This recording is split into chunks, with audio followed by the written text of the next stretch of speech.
Сэлбэдэд төвөөс би төслийн удирдагчаас нэгэн тоо асууад байгаа. Одоо төслийн нийт өртөг маань 2.3 их 80 дөө, 4.3 их 80 дөө, 5.3 их 80 дөө. Бүгдээринг нийлсэн тэр тоон дээр за эхлээд бид нэр 113 болог байшингийн төсөв өртөг дээр тойрч ярих хэрэгтэй байна. Үүнтэй холбоотой дэд үтсийн зардлууд болон барилга өсөлтийн зарлууд маань 2.3 их 80 болж байгаа. За 5.3, 5.7 гэж байгаа. Бидний тооцоогоор нэг 5 орчим дээр эргэлдэж байгаа. Энэ бол ерөөсөө энэ төсөл бүхэлдээ 58 га дээр хувийн хвшил болон нийгмийн дэд үтсүүд бий болсон түүн зарцуулалтад урьдчилсан тооцоо. Нийт эдийн засгийн тийм тооцоо гарч байгаа. 5.8 их 80-аас хувийн хвшлийн хөрөнгө оруулалтаа тэр үйлчилгээний хэсэг нь хэдэн төгрөг вэ? Энэ дээр бидний тооцоогоор нэг 3 орчим их 80 төгрөг гэж тооцоолж байгаа.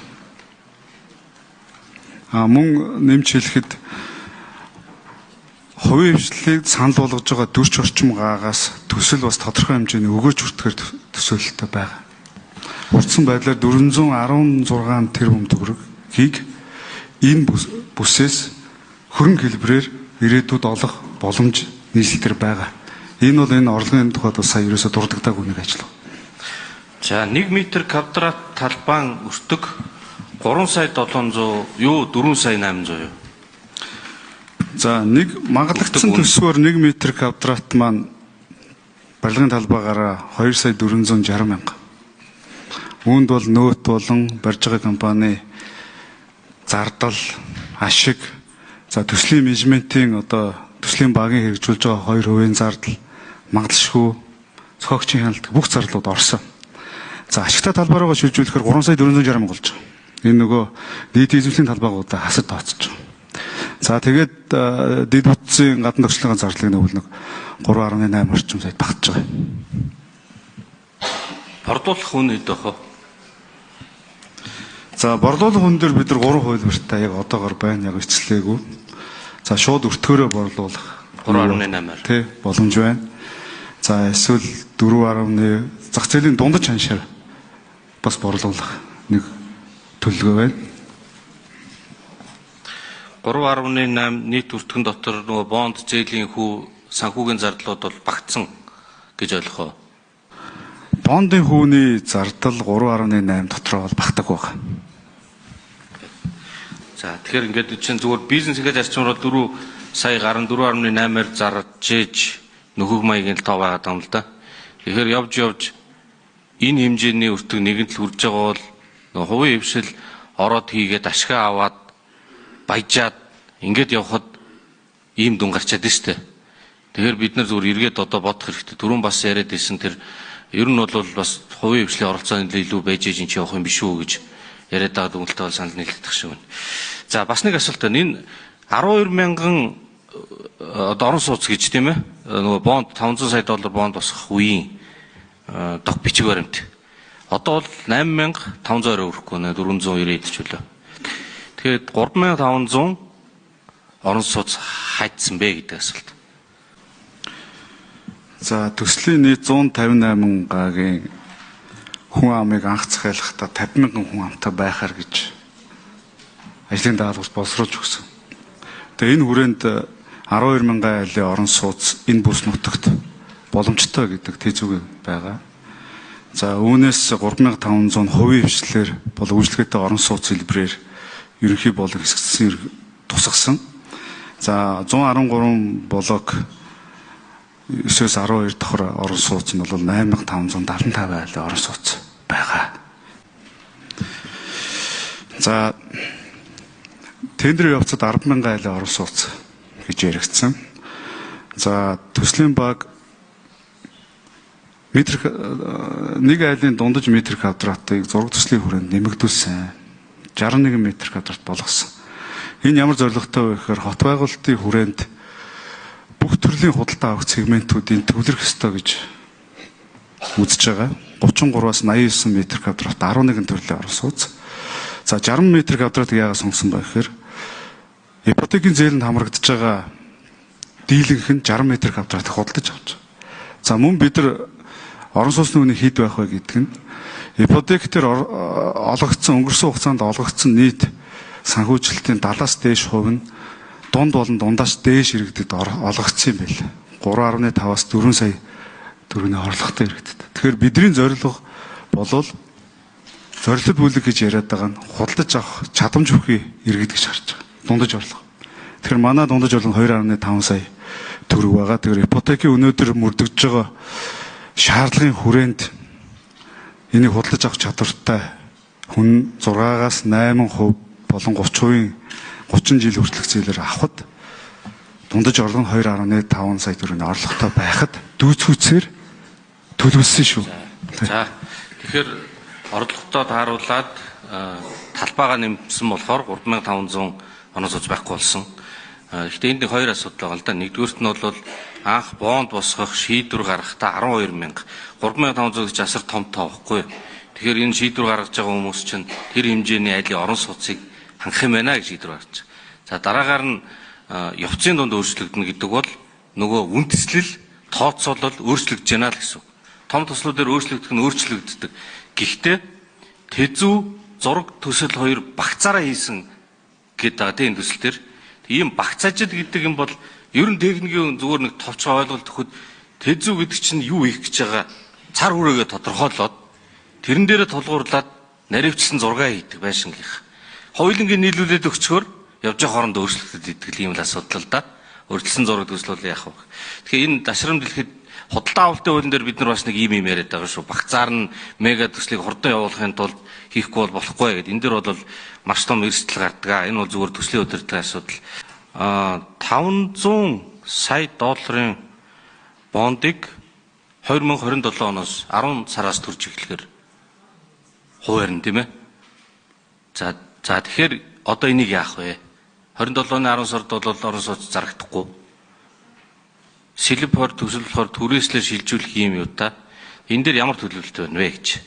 За сэлбийн бондыг бол бид нэр 2.8 жилийн хугацаатаа 775% хүүтэйгээр 500 сая долларын бондыг үл гаргасан.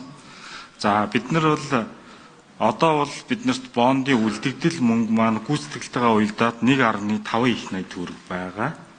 За тэгэхээр бид нэр 27 оны 8 сарын 21-нд бол сэлбийн борлуулалттайгаа уялдаад 200 одоогийн тооцоолж байгаагаар бол 200 сая долларыг нь эргийн төлөөд 300 сая долларыг нь бол борлуулалтын гүйцэтгэлтэй уялдуулаад бид нар бол сунгах ийм төлөвлөгөөтэй байгаа. Сунгахаар хүн хэд бах вэ? За одоогийн байдлаар бол бид нар тооцож үзэхэд бол 7 орчим хувьтай байна гэж үзэж байгаа. 7 орчим хувиар ингээд сунгах нэ. За дахиад нэг асуулт энэ 2000 айлын газрыг ойролцоогоор 400 тэрбум төгрөгөөр чөлөөлсөн. 2000 айл хаана байгаа талаар судалгаа байна уу?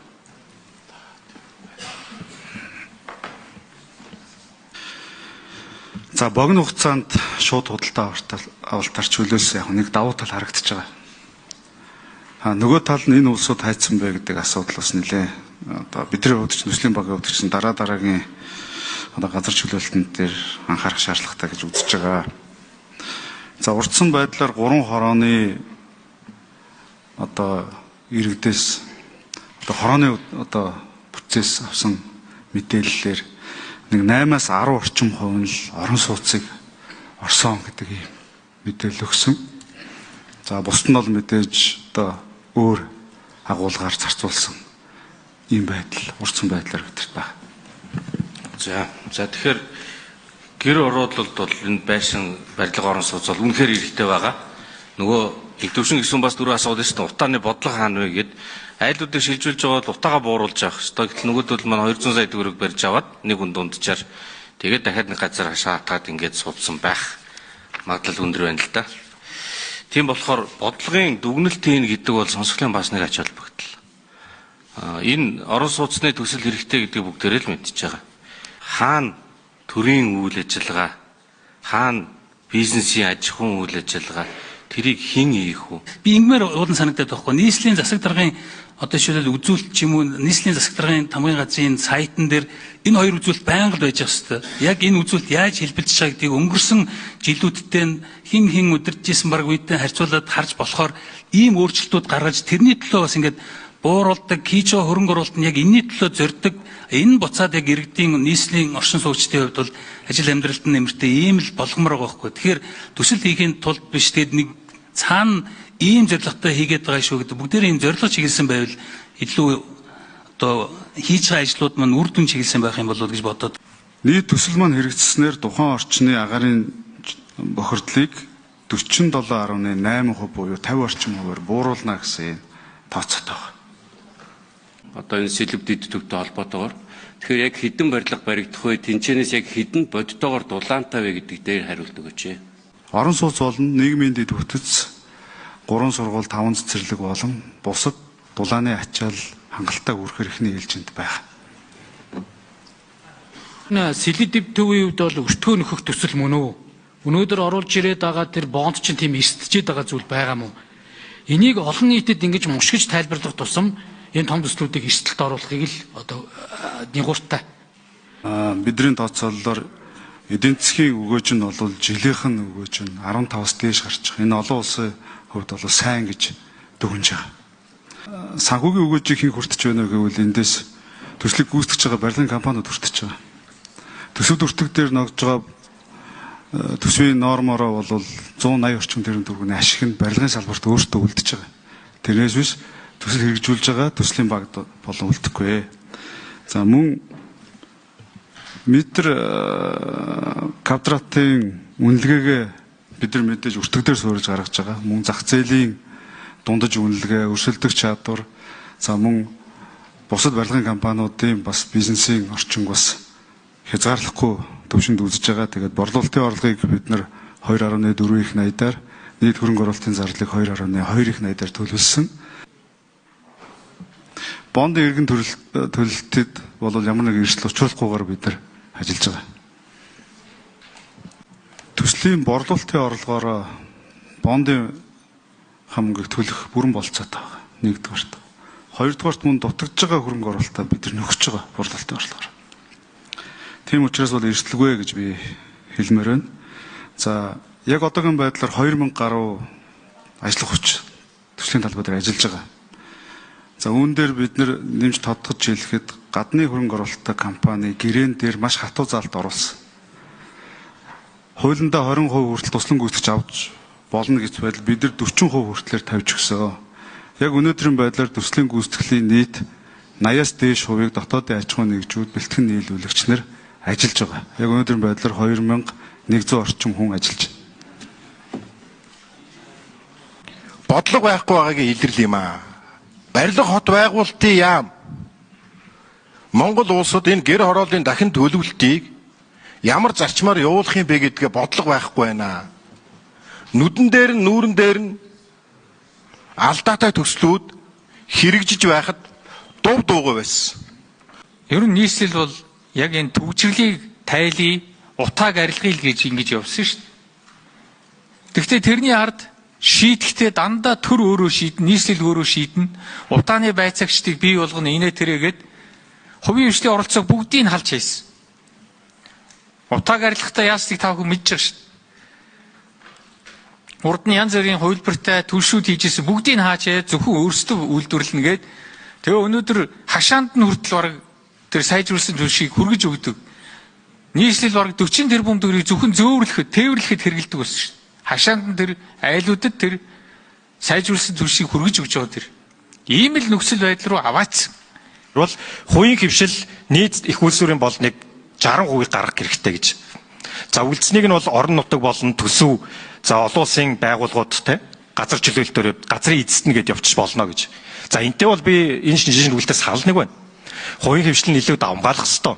Нэг 60 орчим хувийн төсвийг нь гаргах хэрэгтэй. Энэ бол үнэн. За тэгэхээр одоо байгаа хувилбарыг болохоор хувийн хвшил 19.4 гэдэг үнэлсэн байна л да. 19.4% нь хувийн хвшил гаргаж чинь бусдын улсын төсөв нийслэлийн бонд гэдэг. Тэгэхээр энийг бас баталгаажуулах хэрэгтэй. Үнэхээр хувийн хвшил 19%-ийг нь л гаргаж байгаа юм уу? 8 номер. За микрофоны нүгий. За Батнарамд гишүүний асуултанд хариулъя. Сэлб хоримнуудад корпорацийн гүйцэтгэх захирал Баатар. За мэдээж аливаа төсөл арга хэмжээ ялангуяа энэ барилгын том төслүүд дэд үтцийн асуудлыг бол төрүүлж шийдэх хэрэгтэй.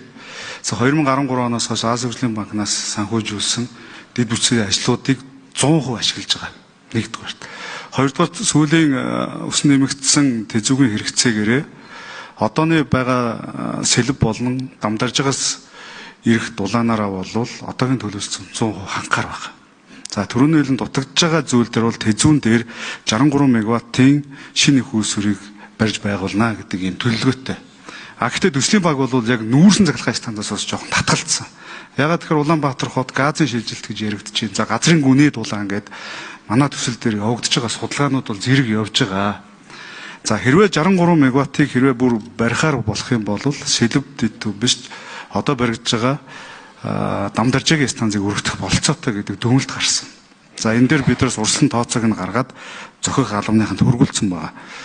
За цахилгааны хувьд бол мөн бол бүрэн хангагдахаар байгаа. Одоо яг Чингэлтэй талдаа 80 мегаваттын шинэ дэд станцын зураг төслийн ажил нь дуусаад эх хонд баригдана. Гэхдээ бид нар шаардлагатай нь 28 мегаватт. Гэхдээ цаашид өсөн нэмэгдэж байгаа хэрэглээг бодож энийг хангалттай байдлаар цахилгааны их үүсвэрийг тавьсан. За мөн цэвэр усны хангамжин дээр 2000 кубын шинэ хайлттай станцыг нэмж хийж байгаа. Ягаад гэхээр өмнө Азийн хөгжлийн банкны нөгөө хүн амын тооцооллороо харьцангуй бага тооцсон байсан. Одооны хэрэглээгээ тооцоод бид нар 2000 кубыг одоо нэмж тооцож байгаа. За шинжээчийн дүгнэлт дээр дахиад 3500 нэмэх шаардлагатай гэсэн байлээ. Яг би бол мэдээж за эдийн засгийн хөрөнгө оруулалтын агуулгаар нь шинжээчийн бас гаргасан тооцоо манай тооцоо хоёр бол харин энэ дэр мөрөгч байгаа. Ягаад гэхээр ер нь энэ том төслүүдийг цаашид хувийн хөрөнгө оруулалтын одоо дийлэнх хуваар шийдэх хэрэгтэй. Энэ удаад бол яг бидний тооцоогоор нэг 54-өөс 60% хувийн хөрөнгө оруулалтаар шийдэгдэх юм байна. Энэ том агуулгаар ярихад бид нар орон сууцал яриад байгаа болохоос эн чинь 20 минутын хот зохицлын хүрээнд шинэ дэд төвийг бий болгож байгаа. 3 орчим их найт төгрөгийн хувийн хөрөнгө оруулалтыг татах нөхцөлийг бүрдүүлж байгаа. Тэгэхээр энэ хотын эдийн засгийн асуудал яригдана. Зөвхөн одооны хэрэгжиж байгаа 2 орчим их найдын хөрөнгө оруулалт маань барилгын салбарт ямар их дэм болж байгаа вэ? Шууд утгаараа бүх барилгын энэ дэр гүйцэтгэж байгаа болон бэлтгэн нийлүүлж байгаа үүндээс цалинжиж байгаа бүх хүмүүсийн одоо орлогод шууд нөлөөлж байгаа. Тэгэхээр энэ төсөл өөрөө зөвхөн орон сууц бариад метр квадратаар борлуулах биш. Энэ өөрөө төсөл хэрэгжих явцдаа хэрэгжснээс хойштой маш олон төрлийн ач холбогдолтой. Энийг бол зүгээр би бас өмнө нэг хариултан дээр хэлсэн. Нэг удаа ингэ хийцэн биш. Энэ сүүлийн 10 жил ярьж байгаа, төлөвлөж байгаа маш олон тэзүү, байгаль орчны үнэлгээ, судалгаа бүгд дандаа сайжруулахын тулд явсан. Тэгэхээр өнөөдрийн нөхцөл байдал дээр энэ бол одооны хөлбраараа хэрэгжиж байгаа. Тэгэхээр мэдээж шинжээч маань маш богино хугацаанд одоо бид нар энэ тэзүүтэйгээ жил гарна ноцолдож байна. Бас л одоо ард нь гарах гал байж байна. Тэгэхээр шинжээч маань маш шинжээчийн баг богино хугацаанд ажилласан гэхэд бас зарим зүйл дээр бол санал нэгдэхгүй хөрөнгө оруулалтын зардал дээр бол одоо санал нийлж байгаа. Ер нь цаашид энэ иймэрхүү төслүүдийг зөвхөн газар чөлөөлөлт болон дэд үтцийн төр хариуцаад бусад хөрөнгө оруулалтын боломжийг хувийн хвшилт нээж өгөх ёстой гэдэг ийм байр суурьтай байна. Баярлалаа.